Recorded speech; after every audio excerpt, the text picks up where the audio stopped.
Stade tombe, on vous l'a dit, pratiquement 20 000 spectateurs. France of May 1993, the year of our Lord. It's the business end of the Ligue 1 season, and Marseille could wrap up the title here with a win over Valenciennes. Stakes were high for both teams. This was before the dominance of a certain Parisian team, so Marseille were the team to beat in France, and were obviously the favorites for the day. But their opponents were bound to give them a fight.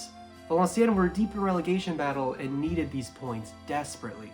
The game went as you'd expect. Marseille scored in the 21st minute and would ride out the score, making it 1-0 the final. They secured their 5th league title in a row. Very impressive, but just your normal day at the office, really. But it wouldn't take long for details to emerge about what really happened in that game. And there was nothing normal about it. A few weird things had happened. You know, Valenciennes had that bad boys reputation. You know, one of those teams you had to fight against as much as you had to play against. They always brought the energy. But not today. You definitely would have expected more of an effort from a team that was fighting to stay alive in their division. Hell, even the referee said the game felt unusual because Valenciennes player Jorge Behuchaga, notorious for his Roy Keane-like aggressiveness towards referees' decisions, was oddly compliant during that game.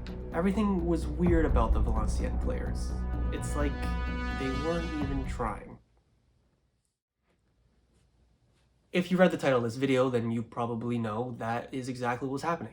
The game was fixed. Organized by Marseille president Bernard Tapie, Valenciennes players had received cash to deliberately lose the game. It was uncovered by French defender Jacques Glassman, who had apparently been the only Valenciennes players who had refused the bribe. He reported the conspiracy to his manager at halftime, and then to the ref during the second half, and it all unfolded from there. A month later, French police raided Marseille's headquarters, and 12 people were brought in for questioning.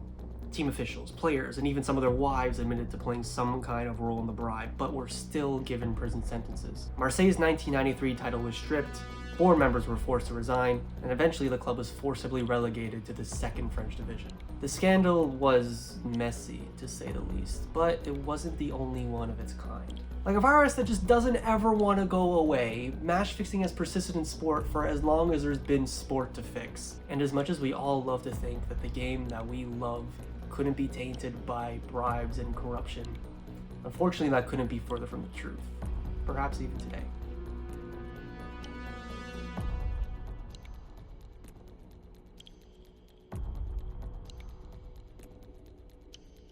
And then we look at the team. If it is corruptible, it's like a bait. If he bites the bait, and it's okay. I would use that person to bring in players whom he is very close to, whom the players he can trust. It is the commitment of the player.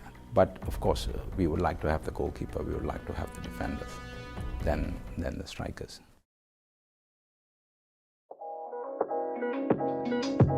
Cheating scandals in sports are everywhere, unfortunately. You know, from baseball and basketball to cycling and even esports recently, athletes having an unfair advantage over their opponents is nothing new.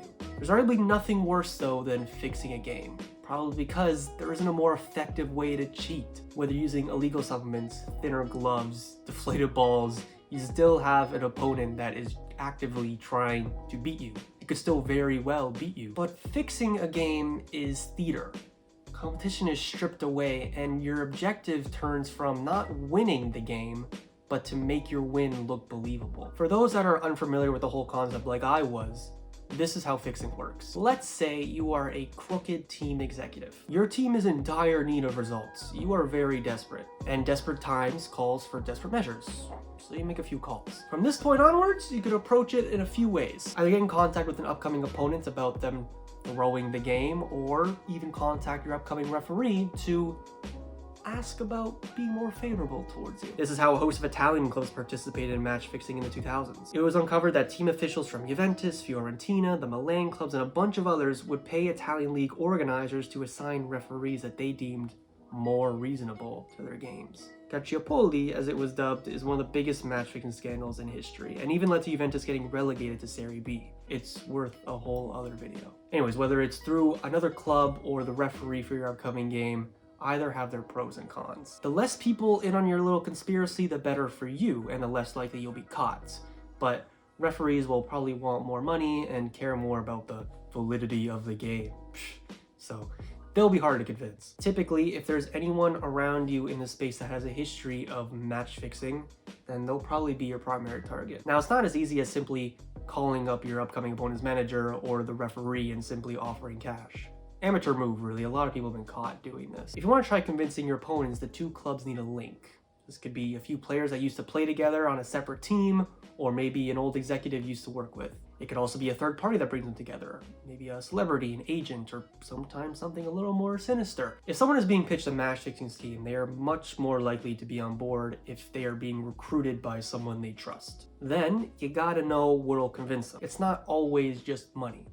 Lots of bribes taking place over a car or a woman or sometimes even a threat. There's definitely a lot of history in Eastern European, South American, and Asian football being connected with organized crime. There have definitely been times where people have been compliant with a fix so that they're not killed. So if you can't utilize the mob, then you gotta understand what'll convince the person that you're trying to recruit, because everyone's different. Sometimes you'll have to offer up equivalent of maybe a few thousand or a few 100,000, millions, depends on the level of football that you're trying to fix. But if what I've been reading over the last few weeks is true, I guess everyone has a level where they can't really refuse, which is a little heartbreaking. Anyways, then once everyone's agreed to the terms, you could sit back on your couch on match day and watch the game that you created unfold in front of your eyes like Biff Tannen. And then you do this over a few weeks. You build a connection with a certain referee or a league organizer, and eventually you have a system going where every single week you know the result that your team is going to get. Congratulations. And as long as you're not caught, your team will go up a level. So would you do this?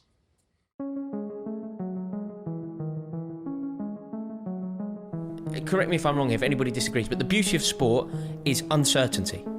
Jeopardy. Yeah. Do Newcastle beat Manchester United? The jeopardy. What does it mean? Do you go down? Are you promoted? As soon as you remove jeopardy, and I understand why they're doing it, because jeopardy and uncertainty is terrible for business. Good point. But it's fantastic for sport. Why are you into football? You know, why are you into any sports at all? The best thing about sports is the thrill of it that we like to call uncertainty. In these competitive leagues where the skill gap between the best and the worst is so small, upsets aren't only possible, but they're actually quite common. No matter the players in the game or the tactics running it, absolutely no result in football is guaranteed. And for us fans, this is absolutely amazing. So with that in mind, and basically as neutrals, it's easy for us to sit back and think that we would never taint with this notion and fix a game. But morality's a little more complicated than that. Because in interviews with people caught up in this stuff, they say the same thing that I'm saying, and that they never expected to ever get involved in these things. So what makes people go from, oh, I would never do such a thing, to doing it?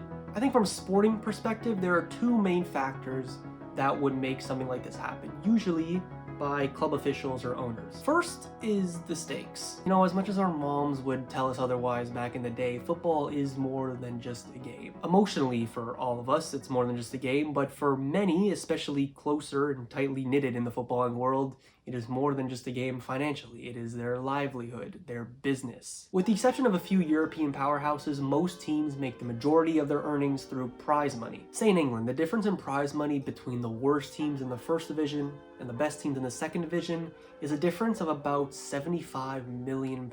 So essentially, if you're the owner of a team who's just been relegated from the Premier League, your team has just missed out on £75 million.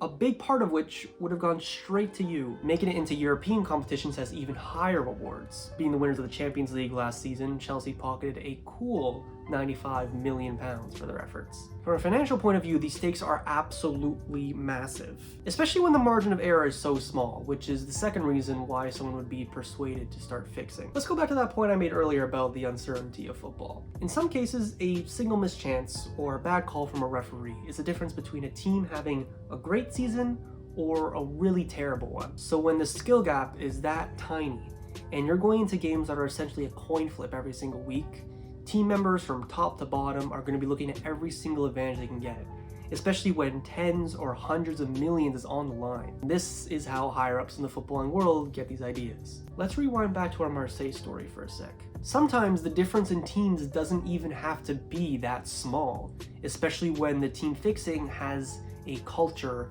of cheating embedded in them already. They were one of Europe's best teams, going against Valenciennes, who were being seriously threatened by relegation. Marseille could have easily won that game without paying their opponents a throw.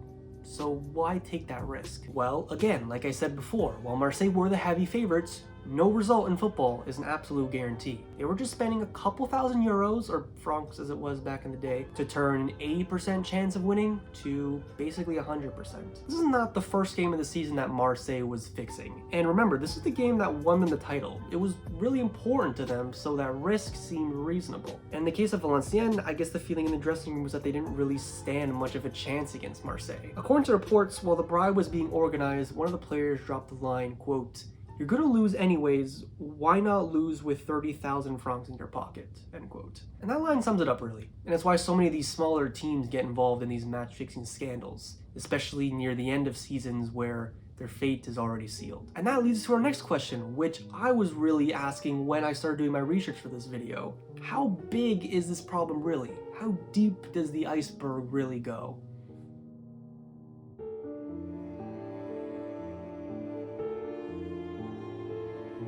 Again, in this first book, I talk about these very high-level meetings that I had with the various Asian match fixers. They were fixing matches in front of me. And I was like, wow, like, what's the biggest match you ever fixed? And one of the guys goes, I don't know, the Olympics or the World Cup, which is bigger? And so I was like, I'm so sorry. Like, I know that you can fix all these Asian matches. You know, I complete respect. I just don't think you can fix a game in the World Cup. So the guy looks at me with stone cold eyes and said, okay, watch me. Look, I cannot stress this enough to you.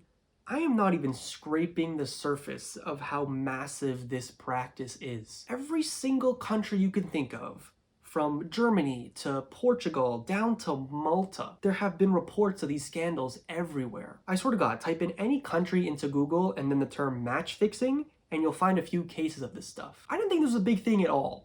But the more research I did, the more shocked I became as I found story after story about how deep the rabbit hole really goes. And most of it isn't even from a competitive standpoint like I've been telling you about, and like I thought this was. Gambling syndicates are the ones that have made match fixing so much worse than it already was before. Again, that is a whole other video because it goes so deep. There's a very high chance that there have been World Cup matches and Champions League matches that have been fixed. I'm not saying Chelsea were robbed against Barcelona that one year, or just because your favorite team loses one week, the game was fixed. I'm not saying that. But there are probably only a handful of people in the whole world that really, really know how common match fixing really is. And I think it is so much bigger than anyone really thinks. Because when you think about it, every single match fixing story that the public knows about is because at some point in that instance, something went wrong. Usually it's someone snitched or someone dialed the wrong number or anything. But if these conspiracies went wrong 50% or 20% or even 10% of the time, then match fixing would be seen as too risky and would naturally dissipate. So even with how much is out there for the world to see, it has to be so much more common than that for it to still be around today. And it is still around today. And that's the kicker for me. The crime isn't only committed when the match fixing takes place, it's kind of committed again when the fans find out about it. The moment you realize that sport isn't all that you think it is a glass-shattering moment. Because again, sport is not interesting anymore, and it loses that magic when the uncertainty factor is stripped away. And there are so many stories I plan to take a deep dive in this video, and I just couldn't get the chance. So if I haven't scarred you, and you still have an interest in these stories, you can scroll down to this video's description when the video is done, and I got a whole bunch of match fixing sources and stories there to be read. So take a look at that, but not yet. Lastly, what is the solution to all this? Is there even one? Because from what I've gathered, massive footballing bodies like FIFA and UEFA know about this, of course, but have turned the cold shoulder on the issue, it seems. I guess they have their own issues when it comes to corruption. So if they're not going to do anything about it, then there should be a new footballing body with the sole purpose of reporting, solving, and punishing these issues and the ones involved. Set up a way for footballers to anonymously report these things and set harsh punishments for once caught. And then have this body work with actual authorities like the FBI, Interpol, the EU, people like that. But then who's to say the people running this organization don't become tempted by third-party bribes themselves? You gotta be paying everyone well. And that goes for players as well. If they're already being paid a handsome salary, then the chances of them being persuaded by gifts dissipates very drastically. But listen, the saddest thing about this all is that these are not new ideas or solutions that a 17-year-old just thought up in his head one day. What I'm telling you right now was the case 5 years ago, 10 years ago, hell, 50 years ago. These solutions have been there. But there's been a refusal to act on this for decades now. And it's probably because the ones at the bottom of this match-fixing iceberg has a lot of influence and is probably pretty dangerous. So if in a couple of weeks I mysteriously go missing, I guess you guys know why. I'm only joking, of course, but seriously.